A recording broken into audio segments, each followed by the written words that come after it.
Morning guys, today we are going on a little road trip. Today we're leaving the beautiful Kabul and we're heading to the heart of Afghanistan, to a very historical place of Afghanistan. The sun is out, people are in a good mood, there's lots going on, so come along while we explore the historic town of Bamiyan.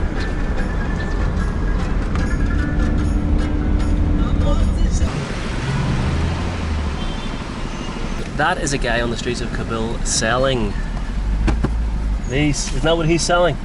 Your man's selling those. And this is the keep, I'm guessing this is to keep it nice and cold. Or at least cool, that's still pretty warm. If you can't find it in the supermarket, if you can't find it in the market, you'll find it on the streets of Kabul. What's the point? Why this? What's the need for this? Why do they need this? To keep it cool. Ah, yeah, that's what I thought, just checking in case. I see these things all the time. What are these things the guy selling? He's just coming up to our right hand side. What are the machine power. Ah, of course. Yeah. That's quite smart, I suppose. If you need to find your demographic, you know, your target audience, and you're selling stuff for your car, what a better place than on the street. Right, guys, we just left Kabul. And right now we're just about, I think towards, obviously at the top of the valley, just about to make our way over the valley, the crest of the hill, and down into Bamiyan. But what I want to show you is this incredible view. This has to be one of the best views of Kabul. Look at this. Oh my God.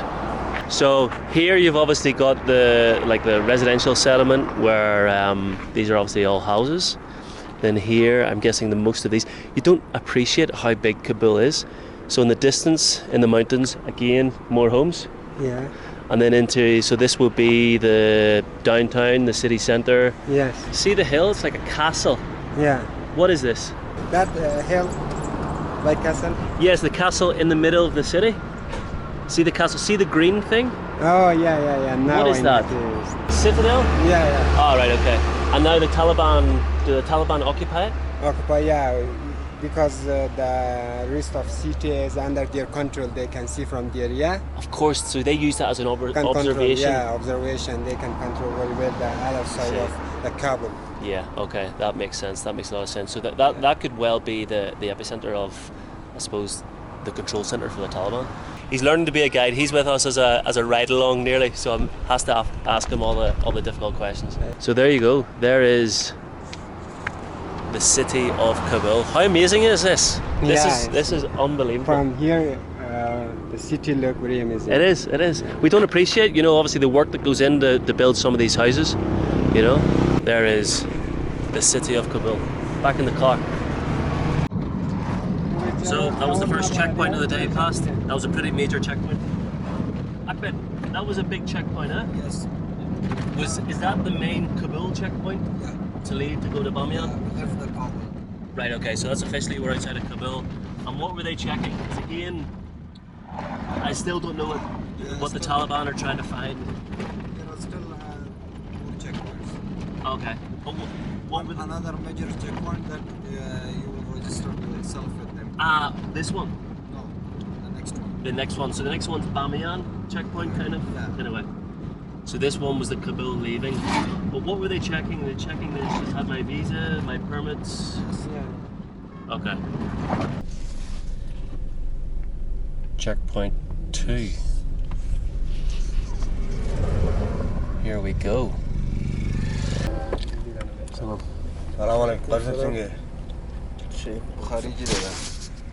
that's the second checkpoint. Yes. And that was just a case of you're signing in now to the area of Bamiyan? Yes. Right, okay. So every other checkpoint is going to be hopefully a lot easier.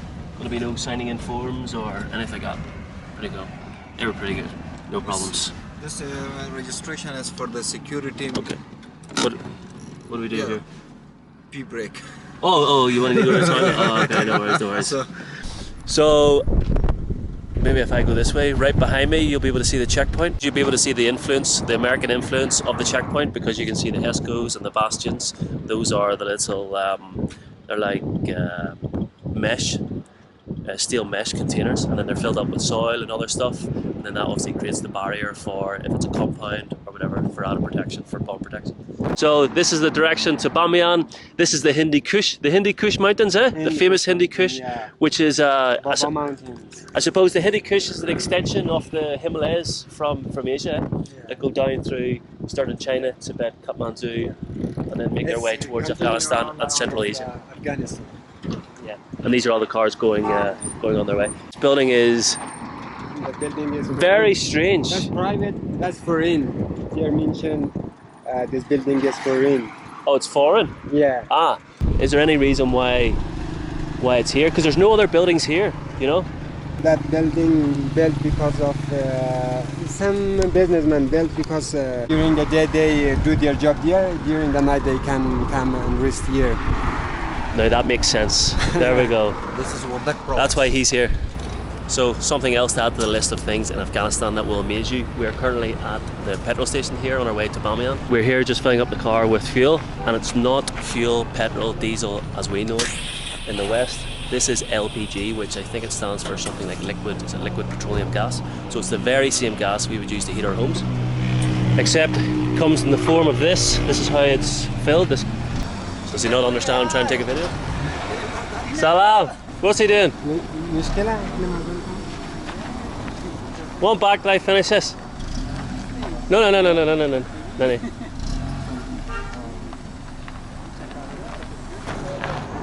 the does he not reel it?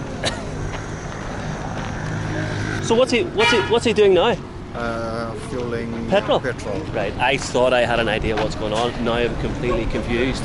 So I thought, right, okay, he puts the gas in here. I was going to explain to you how it works. Now I'm not so sure.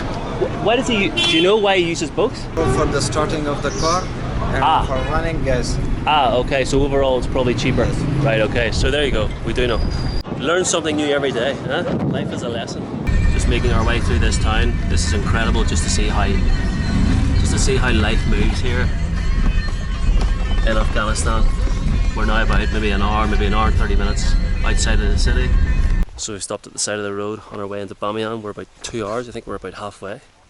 And we have stopped at a local, what do you call this? An apple farm? It's an apple farm, so it's an apple farm, so these are all apple trees. It's in like a little oasis because obviously you've got the mountains which surround you, which are quite arid. And then you have this, which you see if you've got the lake as well, our little little stream. And these are the apples in the month of May. Let me see. And it takes about 6 months. 6 months. 6 months before they're ripe enough to pick. A local farmer who is growing garlic. After 3 months, okay. Oh my god. This is an OCD dream. I just came across from the apple farm across the road, and I seen this construction site, and I had to come over and have a look because this is like, yeah, this is my bread and butter. This is what I do at home. So I'm interested to see if there's different practices with what they do from how we did, and from first look, it doesn't seem to be any different. You know, you get the rebar. It's obviously tied. It's very consistent. It's tied at every joint, and then these are obviously the columns. And then you have the beams that go across horizontal. Careful. I don't want my guide getting hurt, okay? No. Oh, this is a storage facility for the apple farm? Yeah. There's a lot of money here. Yeah.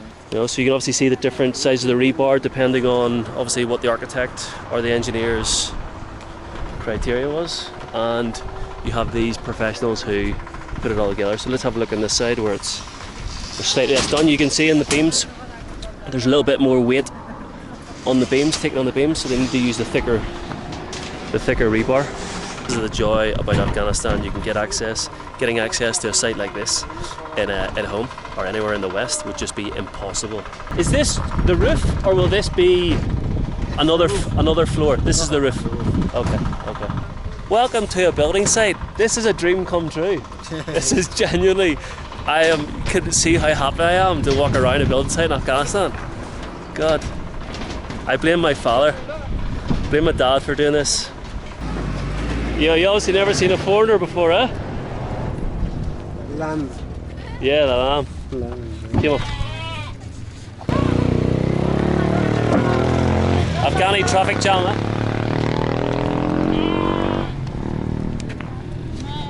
How's it going, guys? We've just stopped again. Just stopped again at the side of the road. I want to show you something you would not expect to see in Afghanistan. We're now in the month of May. It's about the 7th of May, coming up to the summer. And here you have snow. Good old snow. Oh. The Talibs have seen my. The Talibs have seen. I was taking a leak, and then all of a sudden, 15 Taliban came around the corner, and I have to say, it's the Taliban have seen my knob. Welcome to Bamiyan city. Ah, so it says here, yes, Ministry of Transportation and Aviation. Yeah. So they control the roads, is what they're saying. Okay, cool. Your name? My name is Abdurrashid. Nice to meet you. I'm David. Thanks. Where do you want? Here? Yeah.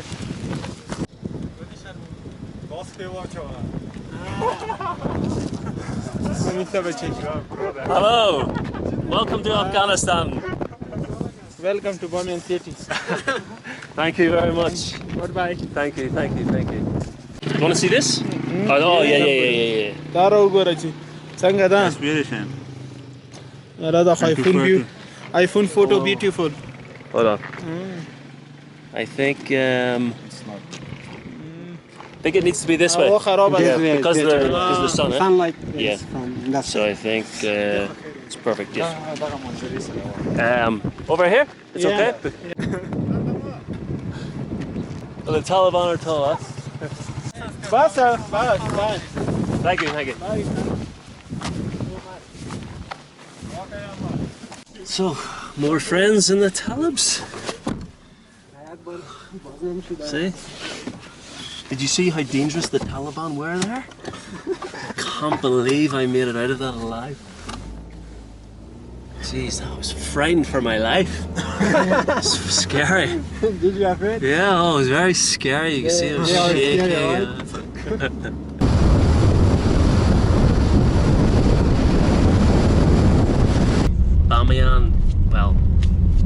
Bamiyan town centre, I suppose. Our Mr. Driver's from the Bamiyan. Yes. And you're from the Bamiyan. Yes. And you're from the Kabul. Jalalabad. Oh, Jalalabad, which is on the other side of Kabul from Bamiyan. There is an unbelievable amount of shops here.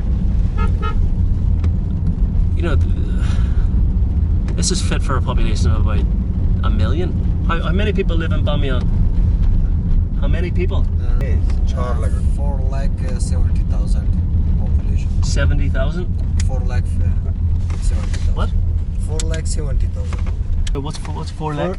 470. Ah, 400. No. No. There is not 470,000 in this town. Look at it. There is nothing here. 407,000 is about half the size of my home city in Belfast, and it's quite small.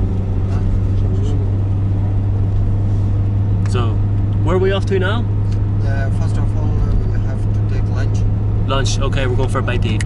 Let's go. After lunch, Guys, another thing to add to the list of amazing things you will not expect to see in Afghanistan is it's not raining, it's fucking snowing. It's snowing in Afghanistan. It's like being at home. yeah. This is like being at home. Look at this. Miserable. So as is the style with Afghanistan, we are having to get our permits after arriving in Bamiyan. This is fairly common for each of the little areas and regions you go to. So we've got the tourism department and the finance. I'm hoping it's a lot quicker than it was in Kabul. Okay, this guy's just made an absolute fool out of me. I thought there was birds. I thought I could hear birds. Can you hear? You hear birds? Turns out it's my, well, these aren't mine, these are bathroom flip-flops. Laughing at me, there we go. Right, let's go to the toilet. So next up is some Russian tanks from the Soviet invasion. I'm going to put this camera away because it is, you can see it's quite literally snowing. This is not what I expected from Afghanistan.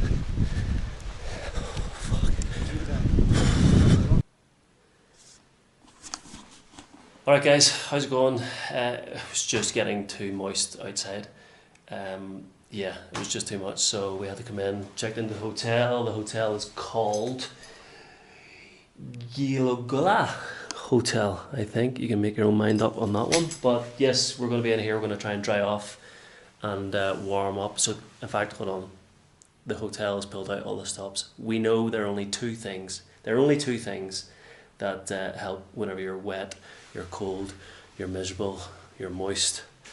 And one of those is an electric heater, because we all know there ain't no heat like electric heat. Honestly, the heat coming from this beats anything else. Beats a fire, beats a radiator, beats underfloor heating. And the other thing, well, what do we all have when we're cold? What do we all have? What's the first thing we go towards? Yes, it is chai. Of course it is. We have a selection of the finest chai here. We have black tea and green tea and a few toffees as well. So there you go. That's going to be it, yeah. Hopefully if it, I think it stopped raining actually, hopefully if it warms up, or if it, yeah, if we get a little bit of break in the crowds, then we'll be able to go outside and visit a few more things. But otherwise it will be the end of the day. I'll give you a hotel tour, a room tour later on, another time. But yes, again, thanks for watching and I'll see you later.